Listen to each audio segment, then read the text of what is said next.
Hello everyone, welcome back to my Jaybird. And this is game 51 of Battle of the Boxes and remembering 1976 and 1977. With no help, no assistance, no memorization of any kind to bot 1800. I'm in black.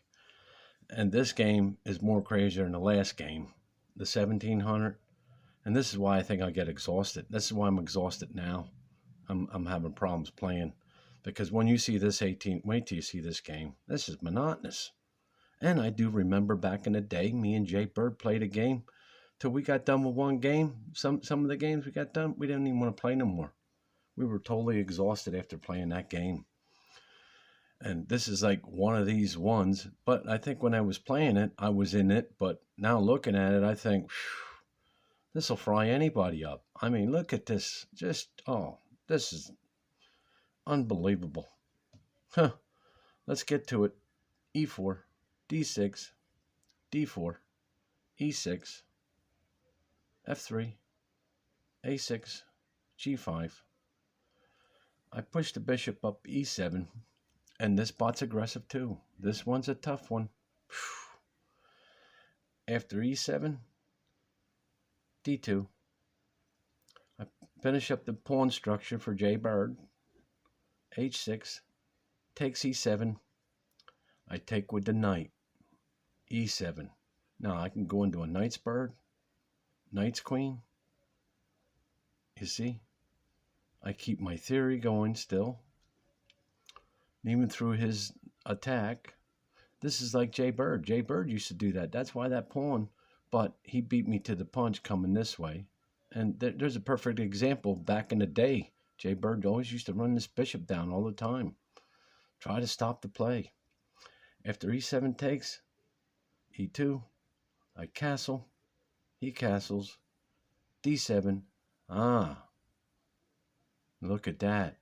I decide to put the knight over and not go into that way because he castled.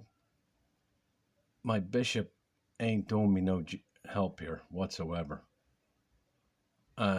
Let's see what happens. I didn't go that way because he castled that way, and I like running my knights across, sideways to the side. After castle, D7, C3, I start the attack right away. And why put the knight in front of the pawn? Instead, push the pawn to get the knight up. What has he got here? I think I made a good call there, huh? Let's see. After F5, C4, takes E4, takes E6. This is why this game starts going crazy. He got aggressive, but I got aggressive. After E6 takes H8, E4 takes F6. Knight comes over. Takes F6, takes F6, C4, B5, D3, bishop up B7, H4, C5, and look, this knight's at a perfect spot here. I like this. I'm using my second row, back rank, keeping it. After C5, takes C5, takes C5, E1, G8, E3, G5, G6, G7, and I had to think, make sure, be careful with my moves. Look at this. He's nice and tucked away, and I'm end up playing this all skipping all around kind of game here.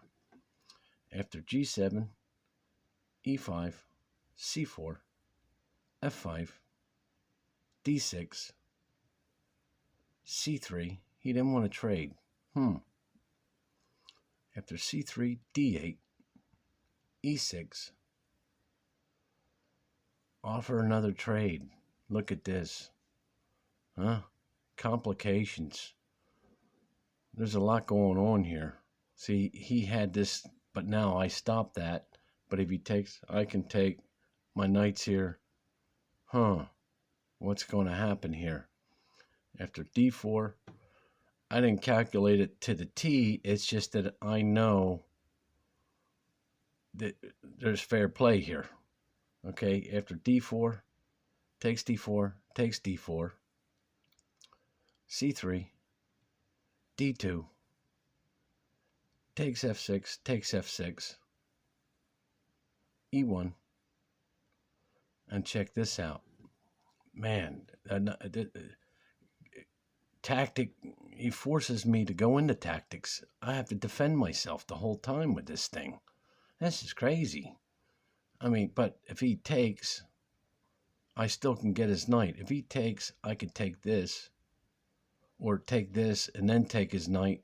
Shh. He don't have no checks from here. This is all right. Let's see what happens after e4, e7. I take the bishop. f5 takes the bishop. g6, e7, f7, f5, and now I get that pawn b2. h4. I go a2. I wasn't even worried about this because there's a king and a knight here. Okay, so he might take a, but I got the 2 pawns and I'm trying to get something going on over here. After a2 takes h6, g6, takes g5, takes g5, f7, g6, d6, c2. Looks like I'm going for the other pawn. a1. I push. I thought about this. I says, look, if I'm going to lose a pawn, I'm going to lose a pawn my way, or I'm going to just keep pushing here. What's he going to do? And I thought about this. I said, well, if I push somewhere, I'm going to get me a passed pawn. And if I get passed and get here, I can go down and say a check with a pawn here. There won't be no pin. Let's see what happens. After b4, c4 takes.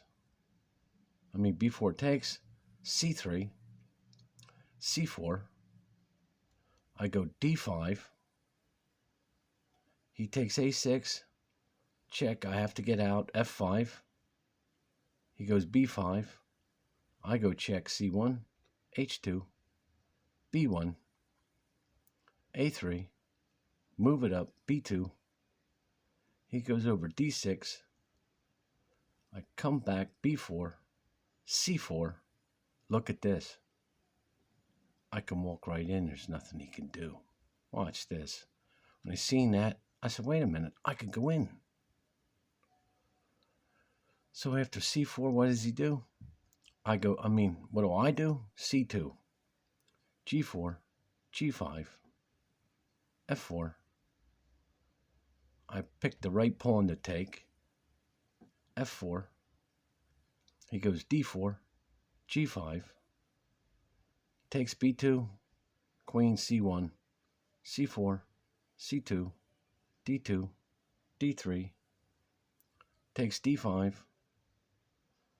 Takes g4, d4, f5, b6. Check, d2, h1. Check, and now I get his rook yet. After f2, g2, d4, b7, a check. Not worried about the knight.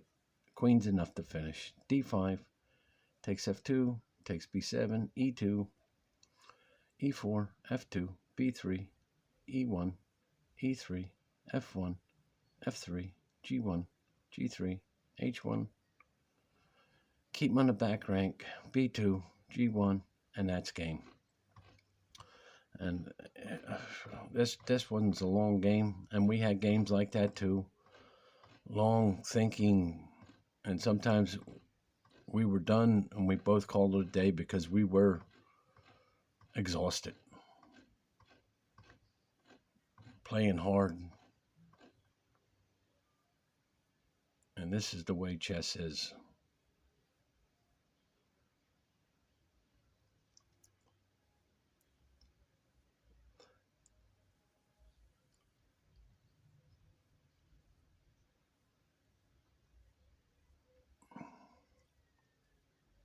I just kept the pressure going.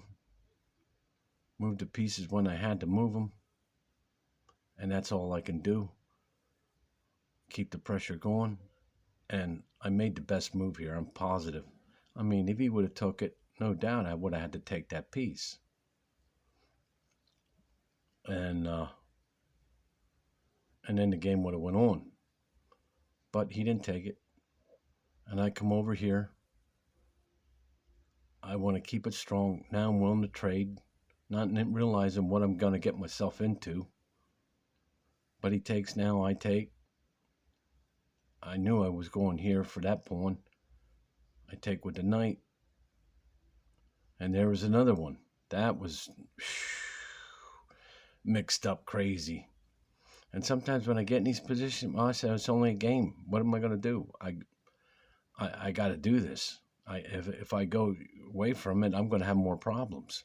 Because look at his knight here. I have to stomp this. This is protected, and he can start saying checks, and then no, and then get back here and then start chewing everything up. I had no choice. He moves here. I take that bishop. I says, no, this is, at least we're getting bishops out of it. And then I get the pawn. Nope, I'm taking the other pawn. I'm not even worrying about that. Now, he did gobble up those pawns. He got the better deal, it seems like. But here again, what am I going to do? I'm going to lose. I'm going to lose the right way. So this is the way I chose it. I'm losing the right way here. Get him in a check. Slide it over. Move it up. Get out of the check. Move the knight up. And then once he did that, I seen, well, I can walk this pawn right in. He throws me a check. I move. I didn't even take it. I said, well, I don't have to take it. I don't. What's he do? He throws me a check. Okay, so now I take it. I believe I took it with the right pawn. There's no check with the knight. I guess that's what I was looking at. Now there's a check with the rook. I went away. I want to keep the king away, not let that knight get a check and somehow have his rook here or something and have his knight here and sacrifice, and then it's tough. You get, even though you're up a knight, let's say you got a knight and a rook and he just has a rook, and he'll sacrifice a knight to get rid of that pawn. He'll try to fight to the end to draw it. But the game went on like this.